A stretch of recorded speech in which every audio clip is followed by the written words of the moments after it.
الرحیم الحمدللہ والصلاۃ والسلام علی رسول اللہ الکریم اما بعد۔ الحمدللہ یہ تقریباً تیسرا چیپٹر ہے اس بحث میں کہ حدیث کو کیسے محفوظ کیا جائے، کیسے روایت کیا جائے، اور اس چیپٹر میں بنیادی جو ابحاث ہیں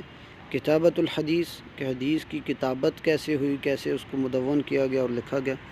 اور کیسے اس کو محفوظ کیا گیا، والتصنیف فیہ، اور کیسے اس کو کتابی شکل میں لایا گیا۔ سب سے پہلے تو بات آتی ہے کہ کتابت حدیث کے حکم کے بارے میں کیا بات آتی ہے۔ تو اس میں صحابہ، تابعین اور دیگر جو ہیں ان میں اختلاف بات پایا جاتا ہے، اور اس میں بعد میں جو ہے اس کا اختلاف کو رفع بھی کیا گیا، جیسا کہ ابن عمر رضی اللہ عنہما، ابن مسعود اور زید ابن ثابت اور دیگر جو ہیں وہ حدیث کو لکھنے کو مکروہ سمجھتے تھے یا پسند نہیں کرتے تھے، اور بعض جو ہیں عبداللہ بن عمر رضی اللہ عنہما اور انس بن مالک رضی اللہ عنہ، اور ان کے علاوہ دیگر جن میں صحابہ شامل ہیں، اور ان کے علاوہ عمر بن عبدالعزیز، یہ سارے جو ہیں حدیث کو لکھنے کو مباح اور جائز سمجھتے تھے۔ البتہ یہ ہے کہ بعد میں ان کا اس بات پر اتفاق ہو گیا تھا کہ حدیث کو لکھا جائے، اور حدیث کو اگر نہ لکھا گیا تو وہ ضائع ہو جائے گی اور بعد میں لوگوں کے لیے جو ہے مل نہیں سکے گی۔ اب بنیادی طور پر حدیث کو لکھنے کے بارے میں اختلاف کیوں آیا کہ اس کو لکھا جائے یا نہ لکھا جائے، صحابہ کے دور میں بھی اور تابعین کے دور میں بھی؟ تو سبب یہ تھا کہ دو حدیث رسول اللہ صلی اللہ علیہ وسلم کی متعارض آ گئیں، ایک دوسرے کے خلاف آ گئی تھی۔ ایک میں اجازت دی گئی تھی اور دوسرے میں منع کیا گیا تھا، جیسا کہ امام مسلم رحمہ اللہ کی روایت ہے کہ لا تکتبوا عنی ومن کتب عنی غیر القرآن فلیمحہ، کہ پہلی حدیث جو امام مسلم رحمہ اللہ روایت کرتے ہیں اس میں یہ الفاظ ہیں کہ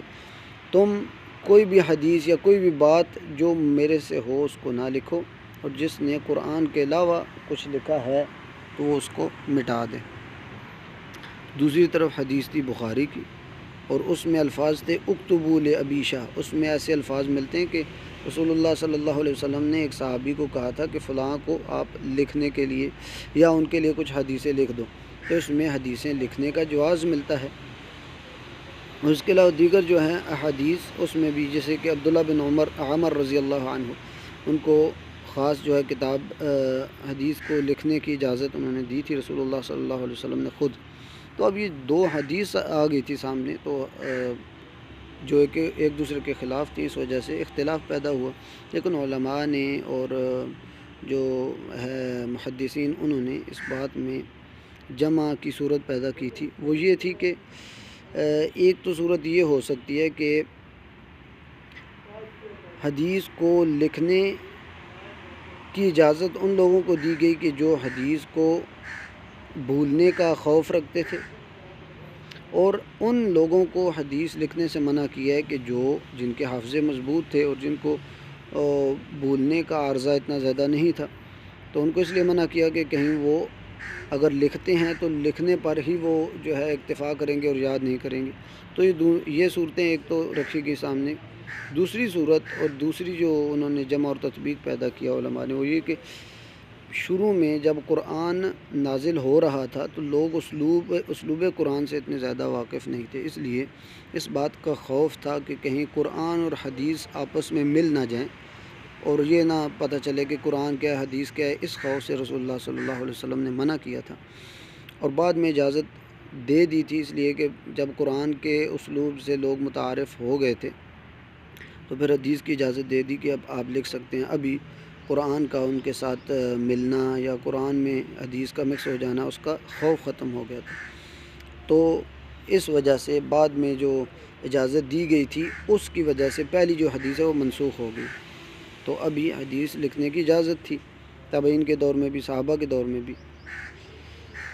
تو یہ چیز ختم ہو گئی ابھی کہ حدیث کو لکھنا جائز تھا یا نہیں جائز تھا۔ البتہ جو ناجائز کی کیفیت تھی یا جو منع کیا ہوا تھا یہ بہت شروع کا واقعہ تھا، بعد میں رسول اللہ صلی اللہ علیہ وسلم نے اس کی اجازت دیتی تھی۔ اب جو حدیث لکھنے والے تھے ان کے لیے کیا کیا واجب تھا یا کیا چیزیں ان کے لیے ضروری تھیں جو ان کو ملحوظ خاطر رکھیں۔ ایک تو یہ کہ جو حدیث کو لکھنے والا تھا وہ اپنی پوری قوت اور پوری جو ہے طاقتیں حدیث کو محفوظ کرنے، اس کی تحقیق کرنے، اس حدیث کو الفاظ کے لحاظ سے اور ان کے نقاط کے لحاظ سے، نقطے جو لگائے جاتے ہیں ان کے لحاظ سے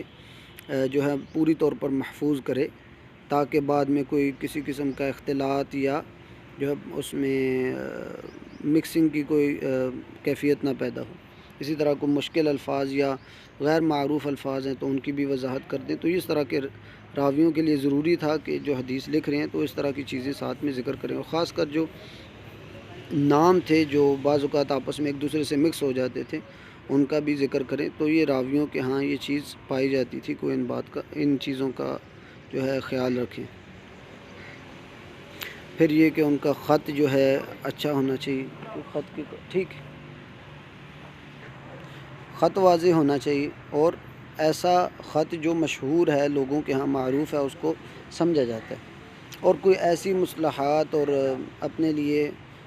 خاص کوئی اصطلاحات وہ نہ لگائے، یعنی اپنے لیے، یعنی جو حدیث کی وہ کتاب لکھ رہے تو کوئی خاص اصطلاحات نہ لے کے آئے جس سے لوگ متعارف نہ ہوں۔ اور اسی طرح رسول اللہ صلی اللہ علیہ وسلم کا جب نام آئے تو وہ صلی اللہ علیہ وسلم ساتھ میں لکھیں، اور کوئی بھی اسی قسم اس میں سستی کا معاملہ ان میں نہ آئے، ہر بار رسول اللہ صلی اللہ علیہ وسلم کا جب نام آئے تو ساتھ میں یہ الفاظ لے کے۔ اور اسی طرح اللہ تعالیٰ کا جب نام آئے تو ان کے ساتھ سبحانہ و تعالی یا عز و جل اس طرح کے الفاظ آنے چاہیے، صحابہ کے ساتھ رضی اللہ عنہ۔ تو اس طرح کی چیزیں جو ہیں وہ ایک راوی جو حدیث کو لکھنے والا ہے یا جو کتابت حدیث کے ساتھ اس کا شغل ہے تو اس کو یہ چیزیں ملحوظ خاطر رکھنی چاہیے تھی، اور وہ اس طرح کی چیزیں جو ہیں ان کا اہتمام کرتے تھے۔ اور مطلب رسول اللہ صلی اللہ علیہ وسلم کے لیے جو شارٹ فارم آج کل لکھی جاتی ہیں، صاد لکھ دیا جاتا ہے یا صاد لام عین میم، تو اس طرح کی چیزوں سے بھی وہ گریز کرتے ہوتے تھے، اور نہ ہی اس طرح کا کام کرنا چاہیے عام بندوں کے لیے بھی، بلکہ پورا لکھنا چاہیے صلی اللہ علیہ وآلہ وسلم۔ اب اگلا سٹیپ آتا ہے المقابلہ۔ مقابلہ سے مراد یہ ہے کہ ایک کاتب حدیث جو حدیث کو لکھ رہا ہے، ایک کتاب میں جمع کر رہا ہے، تو جب وہ کتاب مکمل کر لیتا ہے اور حدیث کو ایک خاص جو ہے دفعتین یا آپ کہہ لیں یا ایک کتابی شکل میں جمع کر لیتا ہے، تو اس کو شیخ کے پاس جانا چاہیے جس شیخ سے اس نے حدیثیں جمع کی ہیں اور لی ہیں، حاصل کی ہیں، تو وہ شیخ کے پاس جائے اور اس سے تصحیح کروائے کہ شیخ صاحب ساری آپ کی کتاب کو پڑھیں، اس میں کوئی غلطی ہو تو اس کو پوائنٹ آؤٹ کریں۔ تو یہ ضروری ہے ایک حدیث کے کاتب کے لیے کہ جو حدیث کو لکھ رہا ہے وہ یہ کام کرے کہ شیخ سے اس کی تصحیح کرائے۔ اور تصحیح کی کیفیت کیا ہے کہ وہ اور شیخ دونوں اکٹھے بیٹھیں، دونوں اپنی اپنی کتاب، یعنی شیخ نے جو کتاب اپنی جس سے حدیثیں پڑھائی ہیں وہ بھی سامنے رکھے، اور یہ اسٹوڈنٹ جو ہے اس کا وہ بھی اپنی کتاب کو سامنے رکھے، اور پھر شیخ جو ہے حدیث پڑھے اور اسٹوڈنٹ جو ہے اس کو سنے۔ اور یا یہ بھی ہو سکتا ہے کہ جس نے کتاب لکھی ہے کاتب، وہ اپنا کوئی موثوق بندہ، معتبر بندہ وہ شیخ کے پاس چھوڑ دے اور وہ شیخ سے حدیثیں سنے اور پورے کتاب کی تصحیح ہو جائے۔ یا یہ بھی ہو سکتا ہے کہ ایسا اسٹوڈنٹ جس نے اپنی کتاب کی تصحیح کرا رہی ہے، شیخ نے ایک بار اس کا مراجعہ کر لیا، پوری کتاب کو دوبارہ پڑھ لیا، جو غلطیاں تھیں اس کو پوائنٹ آؤٹ کر دیا، تو جس اسٹوڈنٹ نے دوبارہ کرانی ہے تو وہ کیا کرے گا کہ یہ اسٹوڈنٹ جس نے اپنی کتاب کی تصحیح کرا رہی ہے اس کے ساتھ اپنی کتاب کا جو ہے تقابل کر لے، جو غلطی ہوگی اس کو ٹھیک کر لے۔ تو یہ ساری چیزیں مد نظر رکھنی چاہیے ایک کاتب حدیث کے لیے، اور وہ چیزیں اس کا اہتمام کیا جاتا تھا۔ اب اگلی چیز آتی ہے اصطلاحات فی کتابت الفاظ الادا۔ اب محدثین کے نزدیک جب حدیث کو بیان کیا جاتا ہے تو خاص قسم کے الفاظ ہوتے ہیں جن سے پتہ چلتا ہے کہ اس سے مراد ہے کہ شیخ نے حدیث سنائی ہے، اس سے مراد ہے کہ، اور اس کا ہم نے چیپٹر الحمدللہ پڑھ لیا۔ تو بعض اوقات یہ ہوتا ہے کہ جو محدثین اپنی کتابوں میں اختصار کی نیت سے اس کو کتاب کو مختصر کرنے کے لیے وہ خاص قسم کے اشارتاً کچھ رموز لے کے آتے ہیں جو ادھر ذکر کیے گئے ہیں، جیسا کہ حدثنا کی جگہ وہ یا ثنا کا لفظ لے آتے ہیں یا نا کا لفظ لے آتے ہیں، تو یہ اس کا مطلب ہوتا ہے کہ حدثنا۔ اسی طرح اخبرنا کی جگہ انا یا ارنا اس طرح کے الفاظ آ جاتے ہیں، تو اگر یہ الفاظ آتے ہیں تو ایک قاری جو پڑھ رہا ہے، حدیث کو پڑھ رہا ہے، اس کو چاہیے کہ اس حدیث کو پڑھنے کے دوران یہ چیزیں پوری پڑھیں۔ بے شک ثنا لکھا ہو تو اس کو پڑھنا چاہیے حدثنا، انا لکھا ہو تو اس کو اخبرنا پورا پڑھنا چاہیے۔ اسی طرح تحویل الاسناد جو ہوتی ہے، جیسا کہ ایک سند ذکر کی گئی ہے، اس کے بعد دوبارہ جب سند ذکر کی جاتی ہے، دوسری جو سند ذکر کی جاتی ہے تو ان کے درمیان ہا لکھ دیا جاتا ہے۔ تحویل السند، ایک سند سے دوسری سند کی طرف جانا ہے، یعنی دو سند جاتی ہیں تو درمیان میں ہا آ جاتا ہے تو اس کو ہا پڑھنا چاہیے۔ اسی طرح سند میں قال کا لفظ زیادہ تر چھوڑ دیا جاتا ہے، اور یہ بھی اختصار کی نیت سے کیا جاتا ہے کہ اگر کالا کالا کالا بار بار لکھا جائے تو وہ بہت مشکل ہو جاتی ہے۔ لیکن جو ایک حدیث کو پڑھنے والا ہے اس کو چاہیے کہ حدیث کو پڑھنے کے دوران اس کو زبان سے ادا کرے، جیسا کہ ہے حدثنا عبداللہ ابن یوسف اخبرنا مالک۔ اب یہ حدیث میں لکھا ہوا ہے، لیکن جو پڑھنے والا حدیث وہ تو ابھی اس نے کہنا ایسے ہے کہ قال حدثنا عبداللہ ابن یوسف اور قال اخبرنا مالک، اور اسی طرح آخر میں ایک سند پوری ذکر کرنے کے بعد انہو کا لفظ جو ہے یہ بھی نہیں لکھا جاتا، لیکن جو ایک پڑھنے والا حدیث اس کو پڑھنا چاہیے، یعنی پوری حدیث پڑھنے کے بعد عن ابی ہریرہ انہو قال، جیسے کہا جاتا ہے نا عن ابی ہریرہ قال، تو اصل میں ہوتا ہے عن ابی ہریرہ انہو قال، تو یہ انہو پڑھتے ہوئے پڑھنا چاہیے۔